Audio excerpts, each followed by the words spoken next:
আসসালামু আলাইকুম, কি অবস্থা সবার? আশা করি সবাই অনেক বেশি ভালো আছো। তো আজকের ভিডিওটা তোমরা গুচ্ছের জন্য জীববিজ্ঞান প্রস্তুতি কিভাবে নিবা এবং জীববিজ্ঞানে আমাদের 25 এর মধ্যে 20 প্লাস কিভাবে অ্যান্সার করবা সেই বিষয়ে নিয়ে কথা বলবো। তো এখানে আমরা বিগত 5 বছর অ্যানালাইসিস করছি, যেখানে আমাদের দেখতে হবে যে কোন চ্যাপ্টারগুলো আমাদের জন্য বেশি ইম্পর্টেন্ট এবং আমরা শর্টের বাইরে কিছু পড়বো কিনা, বা আমাদের কোন বই কিভাবে পড়লে আমরা এখানে ভালো একটা মার্ক এনশিওর করতে পারবো, সকল বিষয় নিয়ে কথা বলা হবে এই ভিডিওতে। তো অবশ্যই যারা গুচ্ছ ভর্তি পরীক্ষা দিবা তাদের জন্য এই ভিডিওটা মাস্ট দেখতে হবে, ঠিক আছে? চলো কথা না বলে আমরা শুরু করি। তো আমাদের প্রথম দিকে আরেকটা বিষয় কথা বলি, সেটা হচ্ছে আমাদের যে গুচ্ছক এক্সাম ব্যাচ সেটা কিন্তু আজকে থেকে শুরু হচ্ছে। তো যারা এখনো এনরোল করো নাই দ্রুত এনরোল করে নেবে, ঠিক আছে? তো নিজেকে রেগুলারের মধ্যে রাখতে অনেক বেশি ইম্পর্টেন্ট কিন্তু এক্সামের মধ্যে থাকা। আচ্ছা চলো প্রথমে আসি আমাদের এখানে জীববিজ্ঞান প্রথম পত্র নিয়ে। তো জীববিজ্ঞান প্রথম পত্রে তুমি যদি আমাদের প্রথম যে অধ্যায়টা দেখো, কোষের গঠন, এই জায়গাটা ভাই কিন্তু খুবই গুরুত্বপূর্ণ। মানে কোনোভাবে এটা স্কিপ করা যাবে না, কোষের গঠনটা কোনোভাবেই স্কিপ করা যাবে না। দেখো গত বছর আমাদের 24 পেজে কিন্তু এখান থেকে প্রায় 5টার মতো প্রশ্ন ছিল, এবং দেখো প্রায় 23-24-এ আমাদের দেখো আমাদের এখানে তিনটা প্রশ্ন ছিল, 22-23-এ তোমার একটা ছিল, 21-22-এ একটা ছিল, 20-21-এ তিনটা।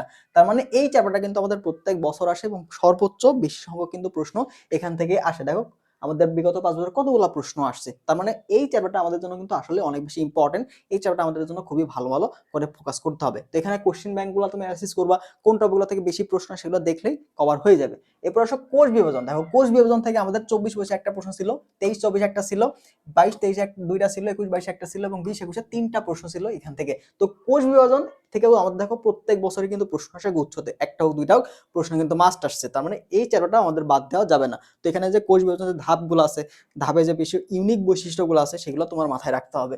এরপর আসো অণুজীব। তো অণুজীব থেকেও সেম ভাবে আমরা দেখতে পাচ্ছি প্রত্যেক বছরে আমাদের এখানে প্রশ্ন ছিল। ইভেন গত বছর একটা ছিল, 23-24-এ দুইটা প্রশ্ন ছিল, 22-23-এ একটা প্রশ্ন ছিল, এবং 21-22-এ দুইটা, 23-24-এ তোমাদের 20-21-এ তোমার দুইটা প্রশ্ন ছিল। তো এইভাবে দেখো অণুজীব থেকে আমাদের রেগুলার কিন্তু প্রতি বছর প্রশ্ন আসছে। তার মানে এই চ্যাপ্টারটা আমাদের জন্য কিন্তু গুরুত্বপূর্ণ। দেখো প্রথম তিনটা চ্যাপ্টার থেকে গুচ্ছে প্রত্যেক বছরই প্রশ্ন আসছে, প্রতি বছর প্রশ্ন আসছে, ঠিক আছে? এরপর আসো আমাদের নগ্নবীজী ও আবৃতবীজী উদ্ভিদে। তো এখানে আমরা দেখতে পাচ্ছি গত বছর আমাদের এখান থেকে আসে নাই, বাট আমাদের তার আগের বছরগুলোতে প্রত্যেক বছর কিন্তু নগ্নবীজ থেকে প্রশ্ন আসছে, এবং এখানে দেখতে পাচ্ছি একটা একটা দুইটা একটা করে প্রশ্ন ছিল। এবার দেখো উদ্ভিদ সাহিত্য তো খুবই ইম্পর্টেন্ট একটা চ্যাপ্টার, তো এখান থেকে কিন্তু অনেক বেশি প্রশ্ন আসে। উদ্ভিদ সাহিত্য, কোষের গঠন, এগুলো থেকে কিন্তু একের অধিক প্রশ্ন বেশি এসে থাকে, ঠিক আছে? দেখো উদ্ভিদ সাহিত্য থেকে গত বছর 4টার মতো প্রশ্ন আসছে, এবং প্রত্যেক বছর মিনিমাম 2টা প্রশ্ন ছিল। দেখো আমাদের 5 বছরের মধ্যে 3 বছরে কিন্তু 4টা করে প্রশ্ন ছিল, 3 বছর 4টা করেছিল, এবং বাকি 2 বছর কিন্তু 2টা করে প্রশ্ন ছিল। তার মানে উদ্ভিদ সাহিত্য তো ভাই অনেক অনেক বেশি ইম্পর্টেন্ট আমাদের জন্য, কারণ এখান থেকে আমাদের ম্যাক্সিমাম প্রশ্ন কমন পাবো। হ্যাঁ, এটা ভালো করে পড়বাই, ঠিক আছে? আচ্ছা এরপর আসো টিস্যু যন্ত্র। তো এখান থেকে দেখো আমাদের গত বছর একটা প্রশ্ন ছিল, তার আগের বছর ছিল না, 23-24-এ ছিল না, 22-23-এ তোমাদের একটা ছিল, 21-22-এ একটা ছিল, এবং 20-21-এ একটা প্রশ্ন ছিল। তার মানে টিস্যু যন্ত্রকে আমাদের প্রত্যেক বছর প্রশ্ন আসে না, 5 বছরের মধ্যে 2-3 বছর আসছে, 2 বছর আসে নাই। জীব প্রযুক্তি থেকে তোমাদের কিন্তু শুধুমাত্র একটা বছর প্রশ্ন আসে নাই, অর্থাৎ দেখো 20-21-এ শুধুমাত্র আসে নাই, বাকি প্রত্যেকটা বছরে কিন্তু জীব প্রযুক্তি থেকে প্রশ্ন আসছে। ইভেন গত বছরেও কিন্তু 3টা প্রশ্ন জীব প্রযুক্তি এই অধ্যায় থেকে আসছে। তো জীব প্রযুক্তি চ্যাপ্টারটা তোমাদের জন্য গুরুত্বপূর্ণ।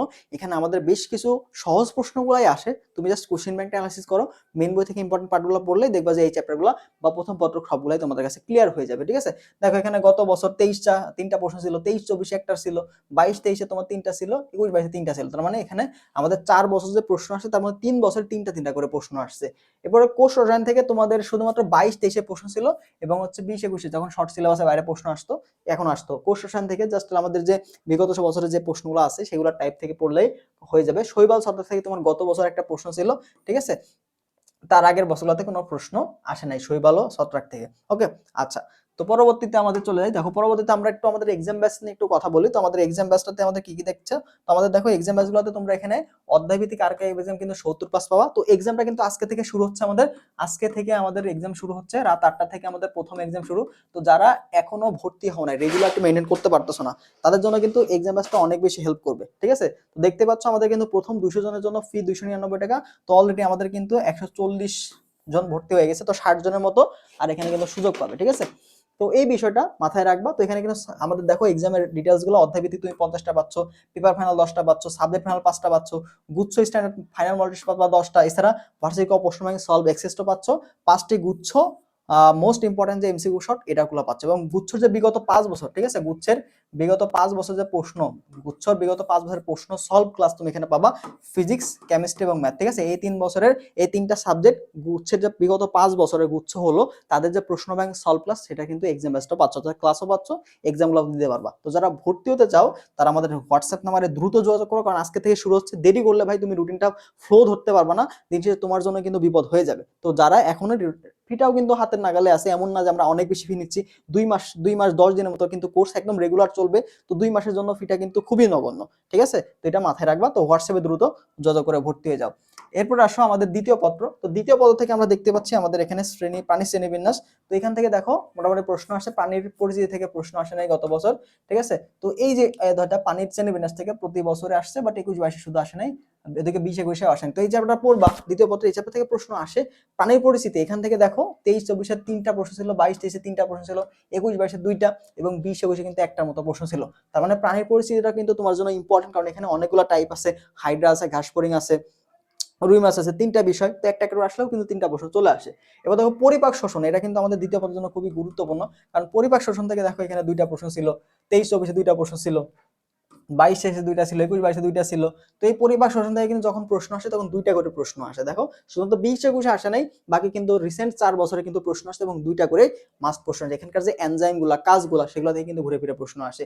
শোষণ ও শ্বাসক্রিয়া থেকে গত বছর প্রশ্ন আসে নাই, ঠিক আছে, কিন্তু তার আগের বছর 23-24 2টা প্রশ্ন ছিল, 22-23 একটা প্রশ্ন ছিল, 5 বছরের মধ্যে 2 বছর শুধুমাত্র প্রশ্ন আসছে। রক্ত সঞ্চালন থেকে আমরা দেখতে পাচ্ছি আমাদের 5 বছরের মধ্যে 3 বছরের মতো প্রশ্ন আসছে, যেখানে গত বছর একটা ছিল, 23-24 তোমার 4টা প্রশ্ন ছিল, 22-23 একটা প্রশ্ন ছিল আমাদের রক্ত সঞ্চালন থেকে। এরপর দেখো চলন ও অঙ্গ চালনা, এখান থেকে আমাদের গত বছর 24-25 2টা প্রশ্ন ছিল, 23-24 3টা প্রশ্ন ছিল, 22-23 একটা প্রশ্ন ছিল এবং 21-22 একটা প্রশ্ন ছিল। তো চলন ও অঙ্গ চালনা এখানে আমাদের যে অস্থির সংখ্যা এবং অস্থির যে প্রকার ভেদ রিলেটেড যে প্রশ্নগুলো, সেগুলো থেকে কিন্তু চলন অঙ্গ চালনা থেকে প্রশ্ন আসে। তো তুমি জাস্ট কোশ্চেন ব্যাংক অ্যানালিসিস করো, পুরো ওই টপিকগুলো পড়লেই তোমার এখানে কিন্তু কভার হয়ে যাবে, ঠিক আছে। দ্বিতীয় পত্র থেকে সেম জিন তত্ত্ব বিবর্তন, এখানে আমরা দেখতে পাচ্ছি আমাদের গত বছর একটা ছিল, তার আগের বছর আসে নাই, 22-23 তোমার একটা প্রশ্ন ছিল, 21-22 3টা প্রশ্ন ছিল। তো জিন তত্ত্ব বিবর্তন থেকে তোমাদের যে আমাদের এখানে দেখবা যে বিভিন্ন অনুপাতগুলো আছে, অনুপাতগুলো দেখবা এবং রোগগুলা দেখবা, ঠিক আছে, জিন ঘটিত রোগগুলা, সেক্স লিঙ্কড রোগ যেগুলা, এই রোগগুলা থেকে কিন্তু প্রশ্ন আসে, এগুলো দেখবা। বজ্র নিঃসরণ থেকে তোমার গত বছর প্রশ্ন আসে নাই। আমাদের সমন্বয় নিয়ন্ত্রণ, এই চ্যাপ্টারটা আমাদের জন্য গুরুত্বপূর্ণ, গুরুত্ব দিতে হবে। এখানকার যে হরমোনের যে কাজগুলো আছে, ঠিক আছে, হরমোন এবং মস্তিষ্কের যে গঠন, মস্তিষ্কের বিভিন্ন অংশের যে কাজ, এখানে থেকে কিন্তু ঘুরে ফিরে প্রশ্ন আসে কিছু। তো দেখো গত বছর কিন্তু প্রায় একটা প্রশ্ন ছিল এবং 20-21 তোমার একটা প্রশ্ন ছিল। এরপর এদিকে দেখো মানব জীবনের ধারাবাহিকতা, এখান থেকে 2020-21 সেশনে পরীক্ষা একটা প্রশ্ন ছিল। মানব দেহে প্রতিরক্ষা, এখান থেকে তোমার 22-23 একটা প্রশ্ন ছিল এবং 20-21 একটা প্রশ্ন ছিল, ঠিক আছে। তো শর্টের বাইরে তুমি সমন্বয় নিয়ন্ত্রণ এই চ্যাপ্টারটা একটু গুরুত্ব দিবা বেশি করে, ঠিক আছে। আর আমাদের প্রথম পত্র থেকে আমাদের যে শৈবাল ছত্রাক এটা একটু দিবা, ঠিক আছে, শৈবাল ছত্রাক এখানে দেখবা। আর কোষ রসায়ন এই চ্যাপ্টারটা একটু দেখবা, ঠিক আছে। এখানে 2টা আর এখানে আমাদের যে 3টা চ্যাপ্টার, এখানে একটা, মোট 3টা চ্যাপ্টার তুমি শর্টের বাইরে দেখার চেষ্টা করবা, ঠিক আছে। সমন্বয় নিয়ন্ত্রণ, ওদিকে তোমার হচ্ছে কোষ রসায়ন এবং হচ্ছে আমরা শৈবাল ছত্রাক ওইটা, ঠিক আছে। এই 3টা চ্যাপ্টার একটু ভালো করে পড়ার চেষ্টা করবা। তো এবার আসো আমাদের জীববিজ্ঞান প্রস্তুতি তোমরা আসলে কিভাবে নিবা, কোন বইগুলো ভালো করে পড়বা। তো প্রথম কথা হচ্ছে ভাই, মেইন বইটা তোমাকে ইম্পর্টেন্স দিতে হবে, কারণ মেইন বইয়ের উপর আসলে কিছু নাই। তো মেইন বইটা তো অবশ্যই ইম্পর্টেন্ট দিবা। তো মেইন বই থেকে ভাই কি পড়বো? তো মেইন বই থেকে তুমি অবশ্যই বইয়ের যে গুরুত্বপূর্ণ যে টাইপগুলো আছে সেগুলো পড়ো। ভাই গুরুত্বপূর্ণ টাইপ কোনগুলো? গুরুত্বপূর্ণ টাইপ হলো তোমার কোশ্চিন ব্যাংক তুমি অ্যানালিসিস করো, ঠিক আছে, কোশ্চিন ব্যাংক অ্যানালিসিস করো, দেখো যে কোন টপিকগুলো থেকে তোমার প্রশ্ন আসে, ঠিক আছে। ওই টপিকগুলো একটু ভালো করে পড়ো, যেগুলো থেকে প্রশ্ন আসে ওই দেখা যায় যে ওইগুলো থেকে প্রশ্ন সম্ভাবনা অনেক বেশি থাকে, ঠিক আছে। হয়তো একটু ঘুরাই দিবে, বাট ওগুলো থেকে কিন্তু প্রশ্ন সম্ভাবনা অনেক বেশি থাকে। তো অবশ্যই চেষ্টা করবা যে ইম্পর্টেন্ট যে টাইপগুলো আছে কোশ্চেন ব্যাংক অ্যানালিসিস করার পরে যে টাইপগুলো পাবা, ওই টাইপগুলো একটু ভালো করে পড়ার মেন বই থেকে, ঠিক আছে। এরপর দেখো অনুশীলনের প্রশ্নগুলো পড়তেই হবে, ঠিক আছে। অনুশীলনের প্রশ্নগুলো কিন্তু অনেক গুরুত্বপূর্ণ আমাদের অ্যাডমিশনের জন্য। তো অনুশীলনের প্রশ্নগুলো মাস্ট তুমি পড়ার চেষ্টা করবা এবং আমাদের যে বিগত সালের যে প্রশ্নগুলো এগুলো একটু ভালো করে পড়ার চেষ্টা করবা। এখন ভাই বিগত সালের প্রশ্ন বলতে কি বোঝাচ্ছেন? বিগত সালের প্রশ্ন বলতে বোঝাচ্ছে যে শুধুমাত্র গুচ্ছের প্রশ্ন ব্যাংক তা না, গুচ্ছ অধিভুক্ত যে ভার্সিটিগুলো আছে তার প্রশ্ন ব্যাংক, পাশাপাশি তোমাদের ভার্সিটি ক প্রশ্ন ব্যাংক। তো ভার্সিটি ক প্রশ্ন ব্যাংকের ভিতর কি আছে? ঢাবির প্রশ্ন আসে, রাবির প্রশ্ন আসে, জাহাঙ্গীরনগর প্রশ্ন আসে, চবির প্রশ্ন আসে, এইগুলো সবগুলো তুমি পড়বা, ঠিক আছে, এগুলো সবগুলো পড়বা। এবং গুচ্ছের মধ্যে জিএসটি বাদেও জিএসটি তো 5 বছর হয়েছে, তাই না, জিএসটি 5 বছর হচ্ছে। তো এই 5 বছর বাদেও যে ভার্সিটিগুলো আছে সেগুলোর প্রশ্ন তুমি সলভ করবা। তো ভাই এত কিছু করতে হবে? অবশ্যই এত কিছু পড়বা। তুমি মার্ক বেশি চাচ্ছ তো বেশি পড়বা না, তোমার যত বেশি পড়বা তুমি তত বেশি জানবা, যত বেশি প্র্যাকটিস করবা, পরীক্ষার হলে গিয়ে তোমার ভিতরে একটা কনফিডেন্স থাকবে যে আমি তো সব পড়ে আসছি, আমার তো সব জানা আছে, তো ভয়ের কোনো কারণ নাই। তো ইম্পর্টেন্ট টপিকগুলো বেশি বেশি পড়ার সলভ করবা, কোশ্চেন ব্যাংকটা আগে দেখবা, দেখে বোঝার চেষ্টা করবা ইম্পর্টেন্ট টপিক কোনগুলো, দেন ওই টপিকগুলোর উপরে মেইন বই পড়ে নিলে তোমার একটা কমপ্লিট সুন্দর একটা প্রিপারেশন কিন্তু হয়ে যাবে ইনশাল্লাহ। এবং চেষ্টা করবা ডেইলি এক্সামগুলো দেওয়ার, ঠিক আছে, ডেইলি এক্সামগুলো দেওয়ার। তো যারা আমাদের এখনো এক্সাম ব্যাচটাতে ভর্তি হয় নাই, তোমাদের অনেকের আছে কোর্স তোমাদের দরকার নেই, মানে ক্লাস করার দরকার নেই, জাস্ট এক্সামের মধ্যে থাকলে তোমাদের প্রিপারেশনটা ভালো হয়, তো তারা এক্সাম ব্যাচে ভর্তি হতে পারো রেগুলারিটি মেইনটেইনের জন্য, যে আমি আগামী 2 মাসটা পড়বো। আমাদের কিন্তু একদম রুটিনটা গুচ্ছ পর্যন্ত, ঠিক আছে, একদম জিএসটি পর্যন্ত এক্সামগুলো চলবে, রেগুলার এক্সাম, ঠিক আছে, আমাদের কিন্তু রেগুলার এক্সাম প্রত্যেকদিন একটা দুইটা করে চ্যাপ্টার থাকবে। তো ওই চ্যাপ্টারগুলো তুমি শেষ করলা, শেষ করে পরীক্ষা দিলা, তাহলে তোমার ভিতর কিন্তু প্রস্তুতি অনেক বেশি ভালো হয়,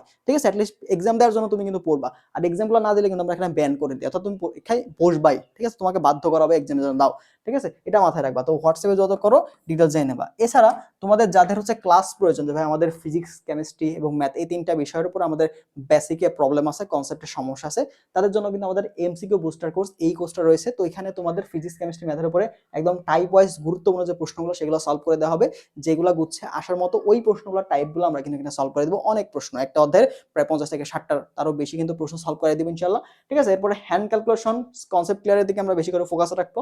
তাছাড়া জীববিজ্ঞান যে সাজেশন ক্লাস এবং তুমি এখানে এক্সামগুলো পাবা, তাছাড়া এখানে বাকি যে সাবজেক্টগুলো তার উপরে কিন্তু অধ্যায়ভিত্তিক এক্সাম তুমি পাচ্ছ। তো এটার ফি হচ্ছে মাত্র 450 টাকা। তো এখানেও যারা ভর্তি হতে চাচ্ছ তারা আমাদের হোয়াটসঅ্যাপে যোগাযোগ করো, করে তুমি কিন্তু বিস্তারিত জেনে ভর্তি হয়ে যেতে পারবা। ওকে, তো এই ছিল মতো আজকের বিষয়টা। তো যদি কোনো কিছু জানার থাকে এর বাইরেও সেটা কমেন্ট করবা, আর আমাদের যে কোর্সগুলোতে সেগুলো যদি ভর্তি হতে চাও আমাদের যে হোয়াটসঅ্যাপ নাম্বার দেখতে পাচ্ছ এটাতে যোগাযোগ করতে পারো, বা কমেন্ট বক্সে ওয়েবসাইট লিঙ্ক দেওয়া থাকবে, সেখানে ডিটেলস দেখে ভর্তি হতে পারো, ঠিক আছে। তো আশা করি আমাদের যে অ্যানালাইসিসগুলো তোমাদের অনেক বেশি কাজে দিবে। আমরা কিন্তু কোশ্চেন ব্যাংক সলভ ক্লাসও ফ্রিতে নিচ্ছি। তো তুমি দেখবা আমাদের পেজে বা আমাদের চ্যানেলের প্লে সেকশনে কিন্তু কোশ্চেন ব্যাংক সলভ ক্লাসগুলো আছে, ঠিক আছে। তো ভালো থাকো সবাই, আল্লাহ হাফেজ।